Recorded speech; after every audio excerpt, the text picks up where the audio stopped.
السلام علیکم، امید ہے آپ سب خیریت سے ہوں گے۔ آج ہم بات کریں گے چودھری شجاعت حسین کی زندگی اور ان کے سیاسی کیریئر کے بارے میں۔ چودھری شجاعت حسین 27 جنوری 1946 کو سابق برطانوی ہندوستانی سلطنت پنجاب کے ضلع گجرات میں پیدا ہوئے۔ وہ ایک پنجابی جٹ گھرانے میں پیدا ہوئے۔ ان کے آباء و اجداد کا تعلق دیہی گجرات سے تھا اور ان کا کوئی ابتدائی سیاسی پس منظر نہیں تھا۔ ان کے والد ظہور الہی پنجاب پولیس میں جونیئر کانسٹیبل تھے، لیکن ایک کاٹن مل قائم کرنے کے لیے پولیس سروس چھوڑ دی۔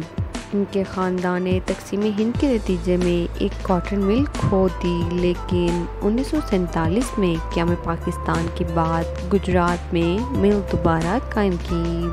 ان کے والد نے پہلی بار 1954 میں الیکشن لڑا اور ضلع گجرات کے مقامی یونین کونسلر منتخب ہوئے۔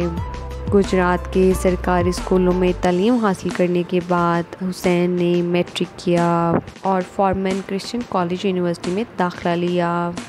1965 میں بیچلر آف بزنس ایڈمنسٹریشن کے ساتھ گریجویشن کیا اور برطانیہ میں انڈسٹریل مینجمنٹ میں ایم اے کیا۔ پاکستان واپس آنے پر حسین نے 1969 میں ٹیکسٹائل، چینی، آٹے کی چکی اور زرعی فارموں میں صنعتی اکائیوں پر مشتمل خاندانی صنعتی گروپ میں شمولیت اختیار کی۔ اس وقت تک حسین کا خاندان ایک طاقتور صنعتی طبقہ بن چکا تھا اور صدر ایوب خان اور جنرل یحییٰ خان پر ان کا خاصا اثر تھا۔ چودھری شجاعت حسین نے اپنے والد کے قتل کے بعد قومی سیاست میں قدم رکھا۔ بلدیاتی انتخابات میں حصہ لینے کے بعد حسین 1981 میں پارلیمنٹ کے رکن بن گئے اور اس کے بعد پنجاب حکومت کے مالیاتی محکمے میں شامل ہوئے۔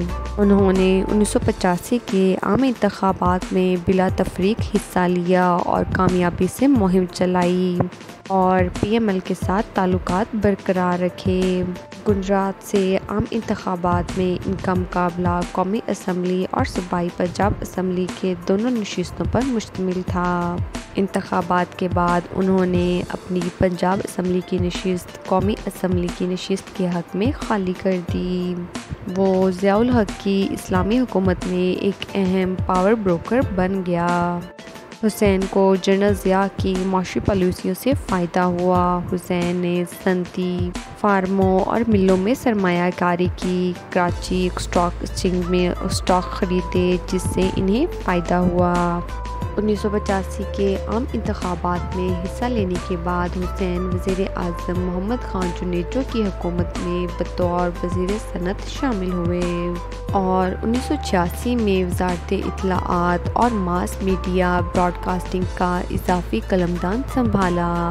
انہیں 1994 میں بھٹو کے دوسرے دور حکومت میں وفاقی تحقیقات ایجنسی کے ڈی جی رحمان ملک کی جانب سے دائر سیاسی بنیادوں پر مقدمات میں قید کیا گیا تھا۔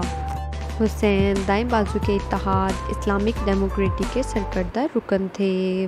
وہ 1988 کے عام الائنس انتخابات میں انہوں نے پارلیمانی نشست جیتی اور 1988 سے 1990 تک قومی اسمبلی میں پارلیمانی کی سربراہی کی۔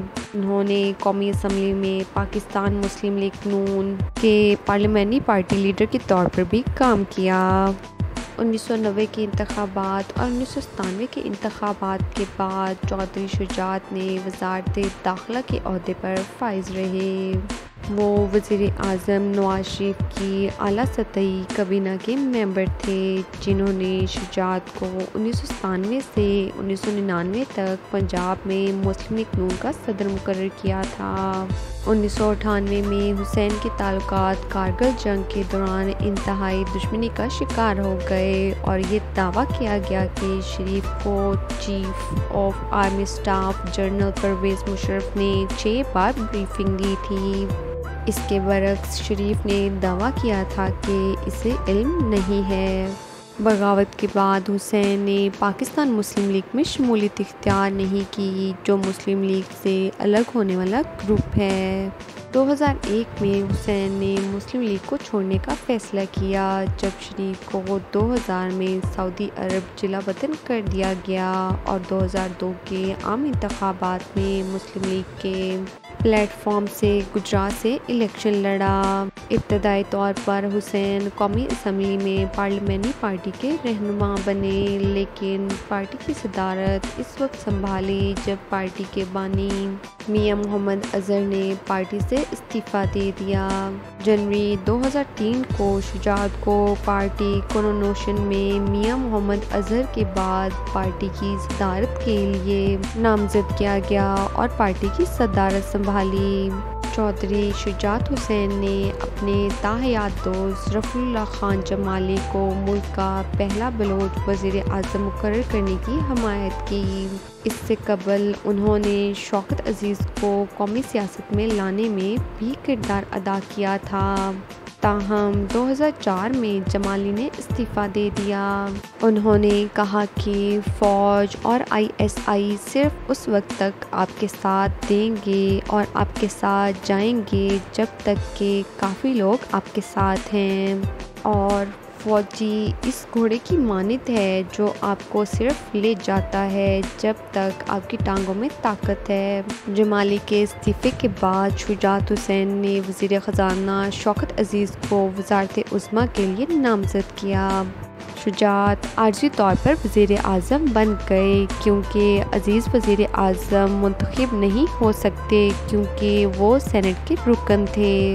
پارلیمنٹ میں حسین نے صحافیوں کو بتایا کہ وزیر اعظم کے طور پر ان کا انتخاب ایک عبوری تقرری نہیں بلکہ آئین کے مطابق تھا۔ ایک انٹرویو میں شجاعت حسین نے کہا، میر ظفر اللہ خان جمالی کی طرف سے میری نامزدگی اور صدر سے مشاورت کے بعد شوکت عزیز کی نامزدگی روایات کے مطابق تھی۔ ایسی تکنیکی باتوں پر کوئی شور و غوغا نہیں ہونا چاہیے۔ 23 اگست 2004 کو حسین نے وزارت عظمیٰ کا عہدہ شوکت عزیز کو سونپ دیا، حالانکہ حسین پاکستان مسلم لیگ کاف کے پارٹی کے صدر رہے۔ چودھری شجاعت حسین چودھری ظہور الہی کے بڑے بیٹے ہیں۔ ان کے بڑے کزن چودھری پرویز الہی پہلے پنجاب کے وزیر اعلیٰ رہے اور پاکستان پیپلز پارٹی کی حالیہ حکومت میں نائب وزیر اعظم کے عہدے پر بھی فائز رہے۔ ان کے چھوٹے بھائی چودھری وجاہت حسین بھی 3 مرتبہ کے لیے پنجاب کی صوبائی اسمبلی کے رکن منتخب ہوئے اور 2002 میں قومی NA 104 سے بھی کامیاب ہوئے۔ حسین جنوبی کوریا کے ساتھ پاکستان کے 2 طرفہ تعلقات کے مضبوط اور آواز کے حامی رہے تھے۔ اس نے ملک میں جنوبی کوریا کی سرمایہ کاری لانے میں مدد کی اور ملک میں جنوبی کوریا ماڈل کی معیشت کی حمایت کی۔ ان کی کوششوں سے جنوبی کوریا کی حکومت نے انہیں جمہوریہ کوریا کا اعزازی قونصل جنرل کا نام دیا۔ چودھری شجاعت حسین پاکستان کی طاقتور کاروباری شخصیات میں سے ایک ہیں۔ حسین دفاعی پیداوار، فوجی تکنیکی ترقی اور صنعتی ملوں میں سرمایہ کار ہیں۔ 2010 سے 2011 کے اثاثوں اور واجبات کے گوشواروں کے مطابق اسلام آباد اور لاہور میں واقع 2 رہائشی مکانات میں حسین کا 50% حصہ ہے۔ ان کے اکاؤنٹ میں 53.90 ملین نقد رقم بھی موجود ہے۔ امید ہے آپ کو ہماری ویڈیو پسند آئی ہوگی۔ اسے لائک، شیئر اور سبسکرائب کرنا مت بھولیے گا اور نیچے دیے گئے بیل آئیکن بٹن کو بھی پریس کریں۔